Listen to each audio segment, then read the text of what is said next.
Hey everybody, just an observation I want to share with you that underscores the need for a public authority in the development of large-scale projects, particularly sports-related and convention-related, convention centers and meetings.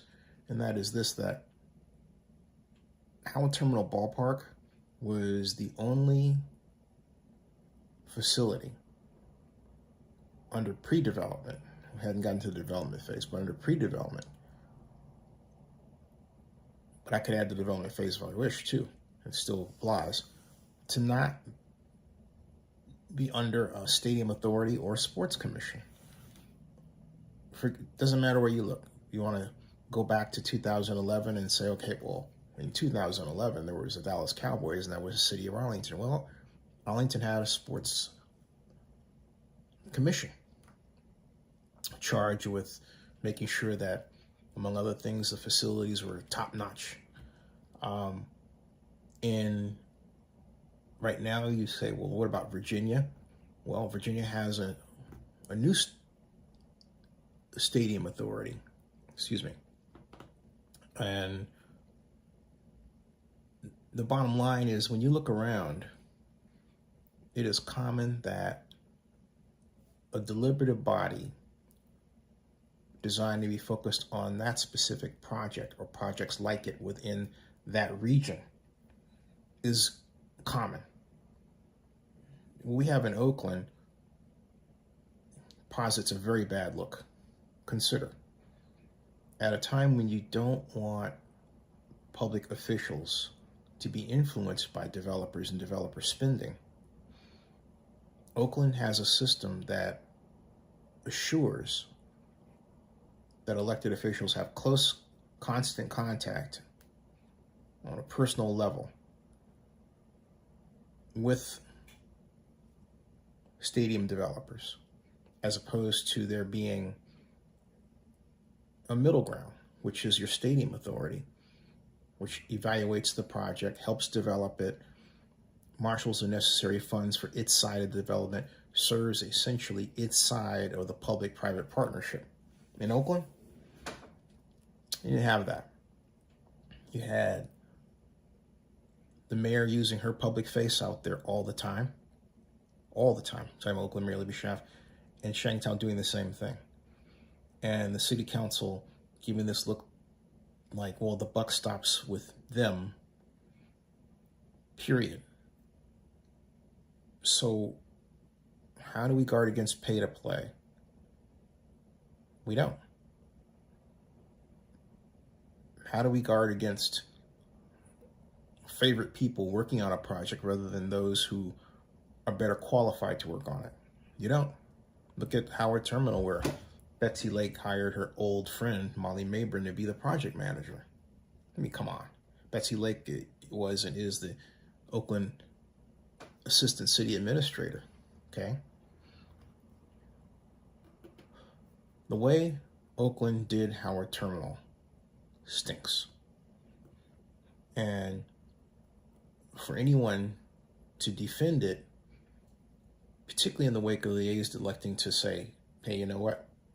We can't continue with negotiations we know are going nowhere, it is criminal. It's insane. Or maybe I should say it's for the criminally insane. Doris, haven't seen you in a long time, folks. If you can't see this in this video, this live stream also has a component where I can see who's making comments. Doris Giorgio is doing so. You can't see it, unfortunately, in this way it's designed right now, but it's great to see Doris's words. Doris, great to have you here. Doris was also a major player in trying to keep the Raiders in Oakland. I remember the speech he gave at the Fox Theater, Paramount Theater, back in 2015, November, late November. At any rate, that was actually earlier in 2015, wasn't it? It was more like October. Yeah, it was more like October. At any rate, my point is that we did not have and still don't have the proper deliberative body to focus reports, studies, process. No monthly meetings. With a deliberative body, you have monthly meetings. You have monthly meetings. Right, Donis? You have monthly meetings. And with each meeting comes a report. Like, for example, the JPA has an executive director's report. We have a budget report. It is operated like a business, and so it sends the message that if we did it this way, Howard Terminal will be ran as if it was what it was. Well, the operation itself is a business, but Oakland didn't run it that way. So it comes as no surprise that there's no proper cataloging of documents. Oh, they're listed where you can find them, of course, on the website. But my point is, in terms of a process of monthly, what happened, when, and agendas, that's not there. Why? Because there were no meetings to have agendas. There wasn't even a monthly Oakland City Council update. So the City Council can't say, well, we were the commission. The City Council wasn't the commission at all. All right? So the way this was handled is in stark contrast to what I did when I formed the bid to bring the Super Bowl to Oakland. It was no accident that out of 11 cities, Oakland was one of 3 finalists, Jacksonville and Miami being the others. One big reason was that we not just started a nonprofit, but we ran the Oakland County Sports Commission as that monthly deliberative body with a board of directors, with agendas, with reports. That was way back in 1999, okay? And I built it from scratch. I even had some describe him as a gadfly journalist, Sanjeev Honda, who gave the city council fits on my board in a special role. I said, Sanjeev, I want you at our meetings, and if anything is wrong, please let me know so that we can correct it early before it becomes an issue. Sanjeev played his role very well, and by Sanjeev's own word, rest in peace, we did an exceptional job. A lot of people didn't like Sanjeev because he was, one to point out to you, God bless you, Juan, how you doing? Sanjeev was one to point out what the city was doing wrong. But those are the people that you want close because they're looking and they more often than not have an idea of how to solve the problem. There's nothing wrong with that.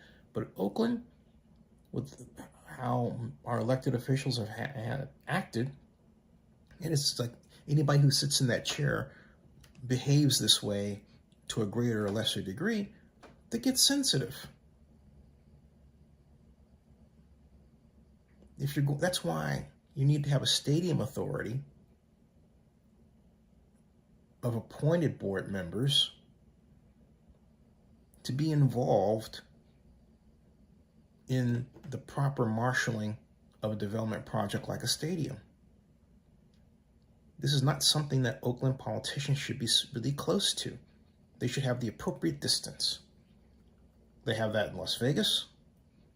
They have that pretty much everywhere in the country. Not even pretty much, everywhere in the country, all right? But then there's Oakland.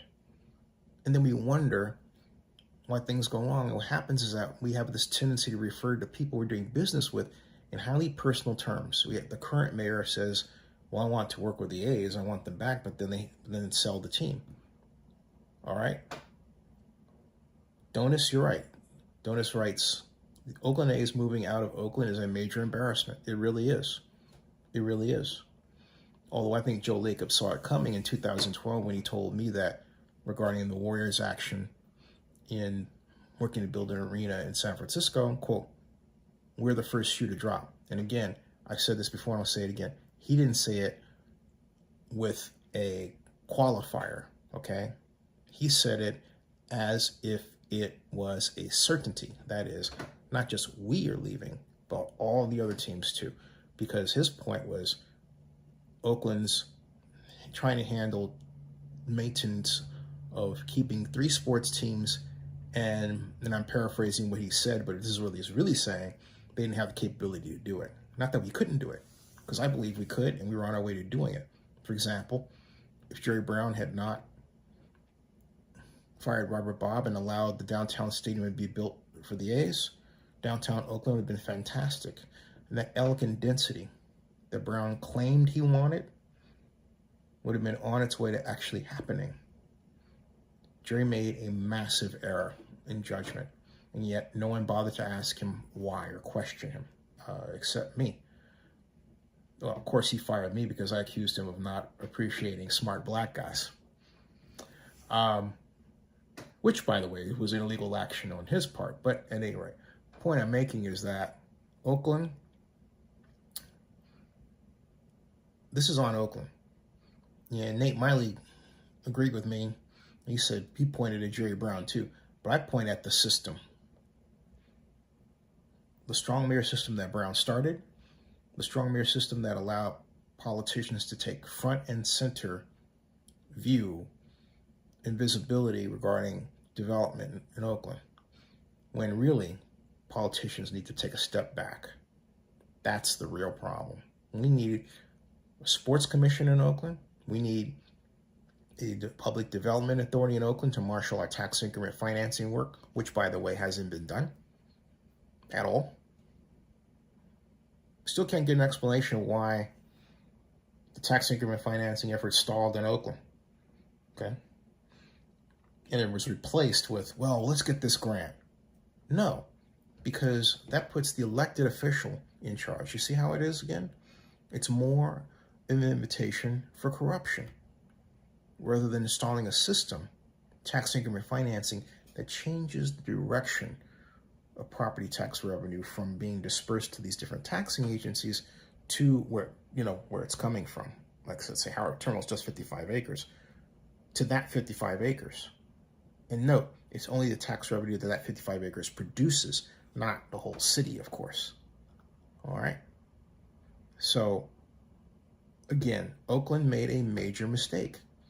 Oakland's problem is that Oakland doesn't recognize, here it's elected officials I'm talking about, or want to correct its mistakes.